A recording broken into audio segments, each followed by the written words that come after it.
my free time comes in hours, it's not days.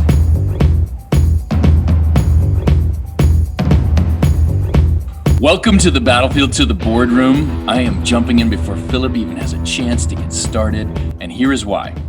We are talking today about no victims. You are here today with Philip Folsom and the leader of the Wolf Tribe, and I am Colonel Garth Massey with the Command Ready program. Today we are on the battlefield of the boardroom talking to you with 2 tactical tips, 2 ideas around the idea of no victims, and here's how it started. We're talking about the evolution of sacrifice, which Philip's defined before as like moving from adolescence to adulthood, right? And that sacrifice requires giving of yourself. But then what? And the then what is commitment. The commitment is there are a lot of things that you as a family member, as a business owner, as a student, as a employee have committed to. You've said, I am going to give of me to this thing, and I'm going to stick with it to make you money, to make me money, to raise children, to stay committed, in a relationship, whatever it is. And that stuff piles up. And at some point in your life, you get to a place where you've said yes to more things than you can fill your day with. And that brings us to victimhood. And the whole idea that like, oh, look, all this stuff is happening to me. But I think there's a blend in there where we have to start to recognize it's not work-life balance, but it is a recognition that we said yes. So how do you prioritize all that stuff? And how do you get to a place where you don't start saying, oh, woe is me? Because you and I both have families, we have children, we have spouses, you and I both have businesses. How do you get to a place where you can still do it all? And with that, Philip. Yeah. So, hey, good morning, my brother. And I just love the little ambiance flame you have behind you. It's very magical. We should all have those little flames as a good reminder, because that's where I'm going to start with. That flame is not free. It's burning off something. It's not just creating energy over there out of nothing. Energy cannot be created and it cannot be destroyed. It moves from one place to another. And obviously, as leaders, we are people who gather and manifest and direct energy to different projects. So there's only so much energy, right? Whether you call it time or money or focus or whatever that thing is. So what are you doing with it? And my example of why I guess we launched into this is I have like 10 of those little fire pits in back of me burning, and I only got the same amount of fuel. And so there's some that are sputtering, there's some that are going out, and I have identified with all those. So I think whatever we're doing, that would be my kind of first engagement with this topic, is be aware of how much energy you have and the price of maintaining that flame, because it's not free. This is very, very true. It is not free. And you're right. I had to pour fuel in, had to ignite it. I got it going. I thought the ambiance would be nice today. And so in addition to knowing the cost, I'm going to go with my number 1 today, which is own it. Whether it's the flames or the things. Like I know that I volunteered and said yes to kids sports, or I volunteered and said yes to, some charity thing or some speaking event or date night with my spouse. I know I said yes to all of those things. And in knowing that, in owning it, I can recognize when I've said yes to too much stuff. But the only person I can blame is myself. So if I own it, I can take responsibility for the fact that I signed up for it, and then I can undig myself from the hole. If I'm not willing to own it, I'm looking for somebody else who pushed it on me, and then I can be mad at that person, and that's no good.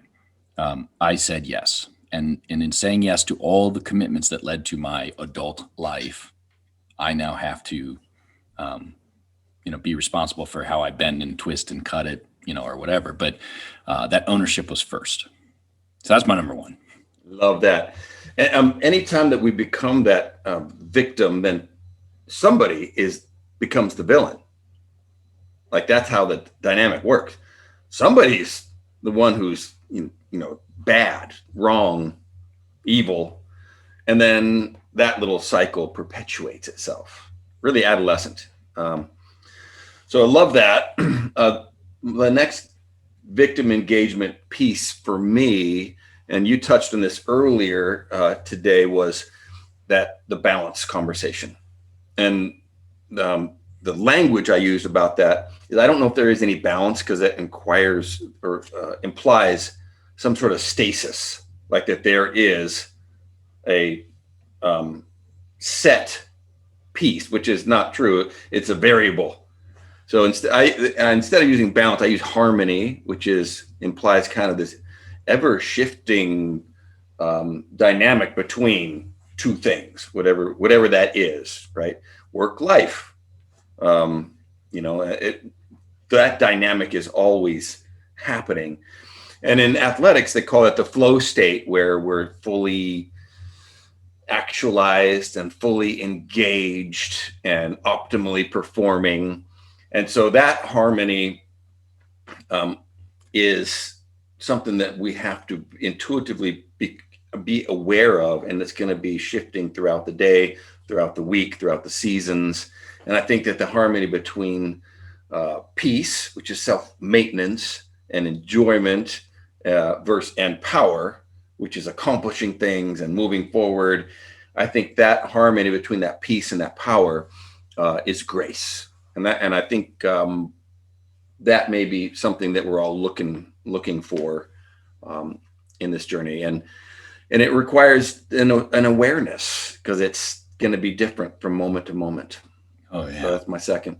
Yeah, you got to slow down to see it, and harmony is a good word for it. Flow is a great word for it, because we do get to this place where we just our boats are rocking, and we're kind of lied to by our thermostats, because we put everything at 72 degrees, and then for our whole life we think that's what the world is. And technology has made it so that we think we can be at that center, and no, we're not supposed to. We're supposed to ebb and flow. All right, well, that brings me to my number 2 then, which is it's okay to say no. I work with a lot of youth groups, college and high school, and it is amazing how much these young people don't know that it's okay to say no. And then we go to that same thing in some of the workshops and classes we do. And there is so much pressure on people that do everything. And so, if you're going to own what you do, from tip 1, you have to understand you have the power to say no, which means sometimes things are beyond your scope, beyond your reach. You don't have to be the assistant coach for the softball team. You don't have to drive your kids to everything. You don't have to, go to every networking event. You have to pick and choose the ones that have value for you and for the people that you're coming to interact with. And then all the other stuff is a distraction. And there are more distractions than you will ever be able to meet all of, the requirements and the commitments to. So learn to say no. You're not saying no to the person. You're saying no to the thing. Like you just can't do the thing. So say no. And then, think it through, evaluate it, and say yes to the things that matter or that bring value to you or to the people around you. And when it's a no, it's okay. Let it be a no. But often, because there's a lot of social pull on us to say yes to everything, to agree with everything, to jump on the bandwagon with everybody, it feels like if you're saying no, suddenly you're the villain that you just talked about. And you're not the villain. You're someone who recognizes where you are in your balance or your harmony or your flow. And you recognize, hey, this is going to tip my canoe too far. So I just got to pass. And maybe in a week or a month or 6 months or a year or never, or, but it's okay. So if no one in your life has ever told you it's okay to say no, let me do it for you. It is okay to say no. Which brings us to the end of this quick discussion, 10-minute talk on tactics. 2 tough guys bringing you some ideas about business, life, leadership, and optimizing the best version of you. And that is our battlefield to the boardroom today. No victims.